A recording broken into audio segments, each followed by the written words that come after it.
What's up, Cardfighters? Chris here from Vanguard Central. We got the top 5 clan keywords for you all. Stand up, Vanguard!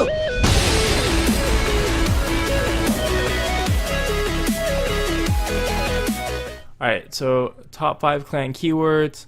We'll show some of the cards for each keyword. These are not in any particular order, so don't do a hissy fit and think that they are. They're not. They're just set whatever order I felt like making this in.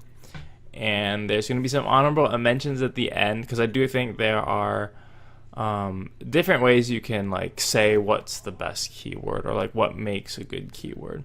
So let's just get straight into it. First one we're going to talk about is Ritual.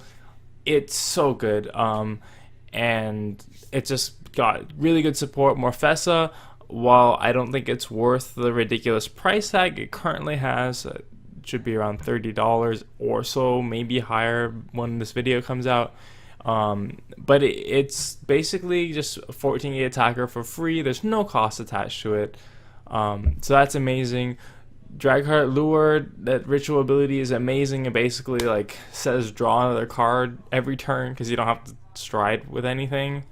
Amazing Plot Maker, also just free shield just for having ritual, and it's really not that hard to activate. You usually get it on the first stride is about when you can get ritual active, so it's not super hard to get, and the support that it's gotten is really good. So ritual, definitely one of the best clan keywords out there right now.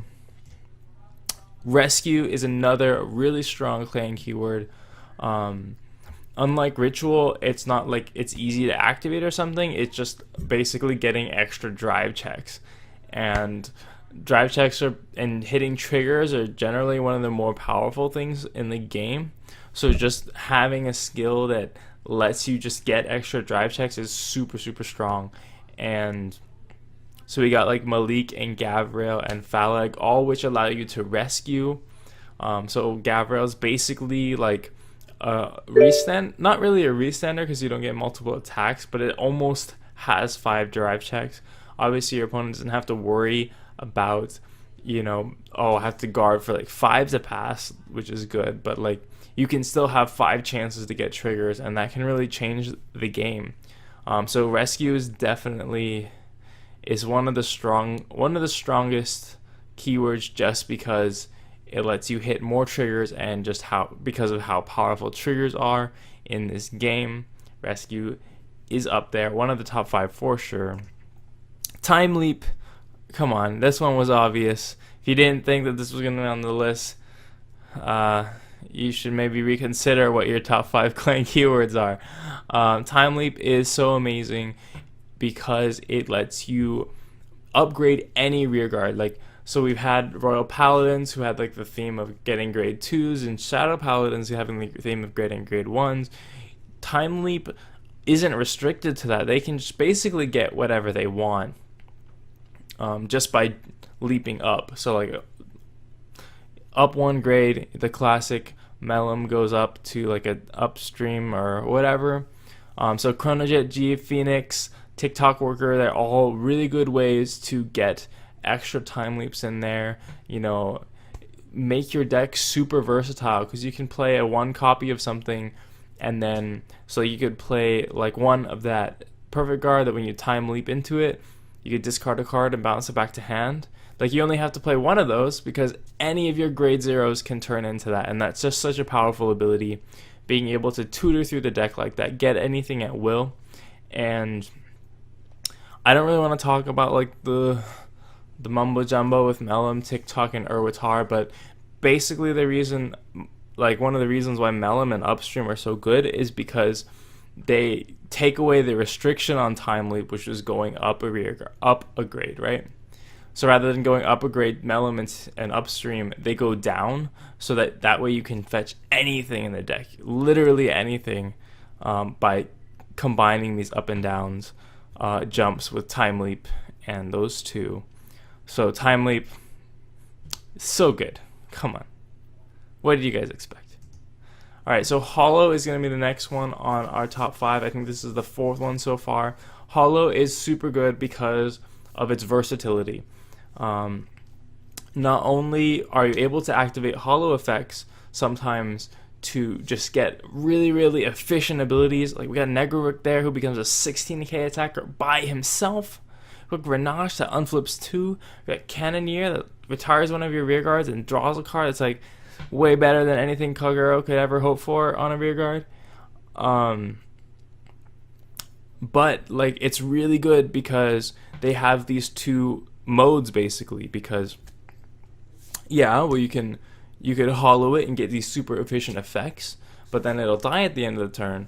Or you could not hollow it and you'll keep it on the field, allowing you to play around like cards that might require you to have cards on field, like VMAX. You probably don't want to have empty board against that, or Diablo Stride. And it's not like these cards are useless when they aren't hollowed. Like Cannoneer can still kill a unit, you just don't get the draw. Negaruk is still 11k attacker. It's not like they become terrible cards if you don't hollow them. So just having that versatility from hollow, the option to do one of two modes whenever you want, I think is really, really powerful. And it's going to put hollow up there at one of the top 5 clan keywords, at least for me. Alright, so the last one I have on the list, I had a tough time thinking of like a 5th one to put up there, so I think there's a lot of ones that are pretty close on this spot. So I went with Unite just because of how easy it is to activate. Gold Paladin just has so much superior calling. You can get this Unite effect active so fast, and it's not super hard. You can call it from hand. You can superior call it like your Gurgut skill, and then call one from hand. Boom, Unite. That's pretty easy. And it also has some neat interactions with guarding, because it does work for guard effects. So they've kind of added some interplay with that, where like Guardians and like Perfect Guards will have a Unite effect. I think that's really cool. But so with that looking to be developed further, the defensive aspect of Unite and what it's already got, I think is really good. It makes it a really strong keyword. Obviously you have the Gurgut Stride and you have Glorious Raining Dragon, which are really powerful effects that are really, they're not costed very expensively because they have that Unite keyword.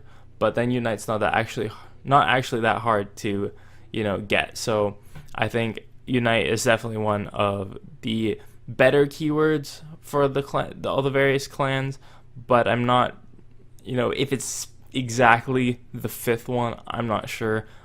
It was a little hard for me to choose for this one, like I said before. And then that's basically the top 5. It was Ritual, Hollow, Time Leap, Rescue, and Unite. Obviously Ritual because it's just pretty easy to get and has such powerful effects. Rescue because extra drive checks are ridiculous.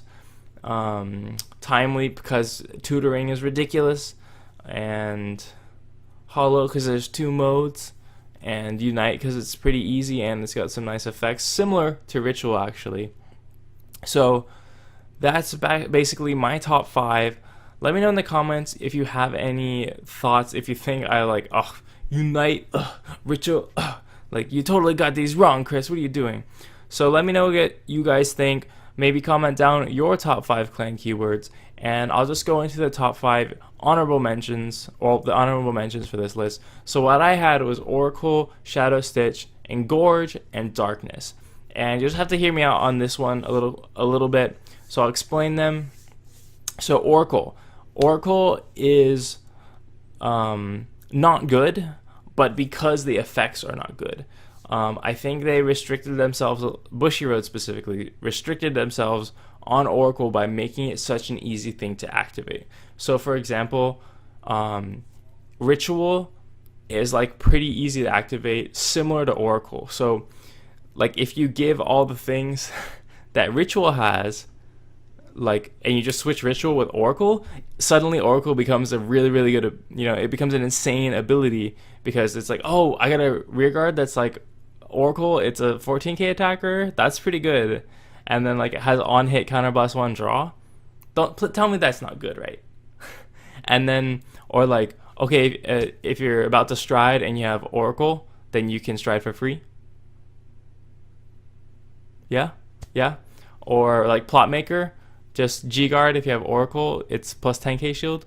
Like I think Oracle I think it's good because the potential is there. It just doesn't have the effects to back it up. Because it falls into like a ritual type of category where it's just really easy to activate. So those kind of effects, like Oracle and Ritual, and I'm thinking of another one.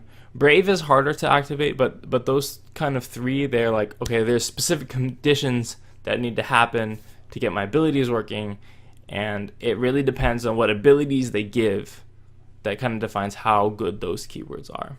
And then there's keywords like Rescue and Hollow, which don't really need like really good abilities. They're just always going to be pretty good just because they give, Rescue just gives drive checks, and Hollow just gives you more options, and same with Time Leap. It's just like that.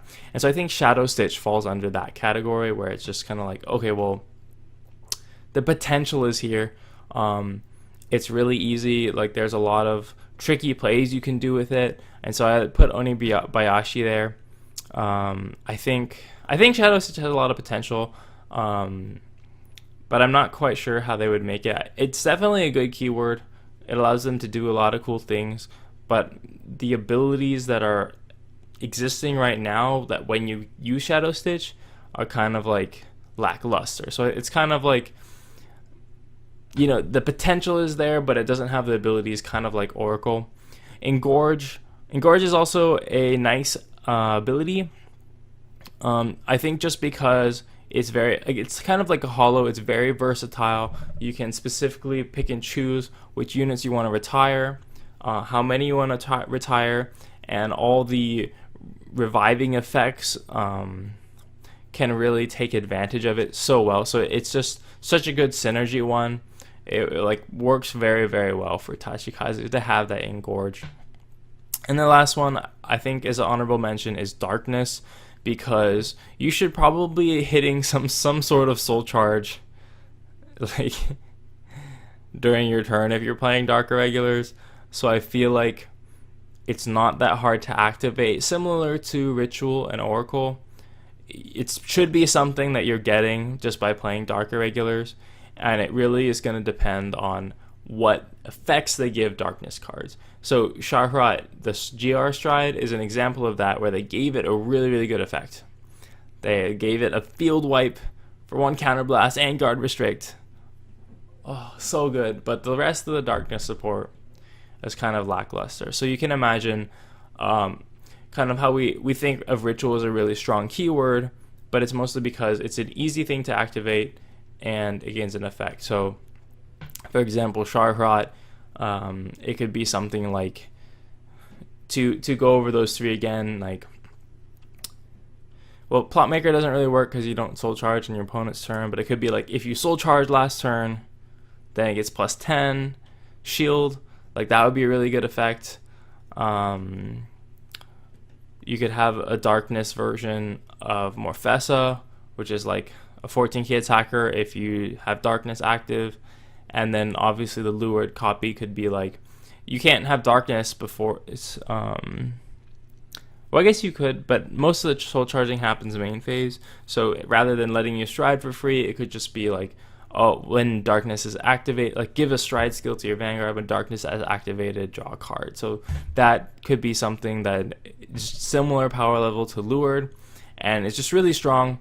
So those are kind of like my honorable mentions. Most of them are things that are pretty easy to activate or have a lot of synergy, like Shadow Stitch and Engorge are like the synergy type, and Oracle and Darkness are like, they're pretty easy to activate. They just need the actual effects on those Oracle or Darkness cards to really build them up. So those are my honorable mentions. Again, let me know in the comments whether you agree with this kind of top 5. What do you think about the honorable mentions? If you think that anything else is a pretty good keyword that I skipped over, let us know in the comments. Again, give us a thumbs up, helps out a lot. Make sure you're subscribed for more content. We got deck profiles and matches and probably more of these discussion type things coming out for you. Also, make sure to hit up that weekly live stream podcast. That's about it. Thanks again for watching. Vanguard Central, out.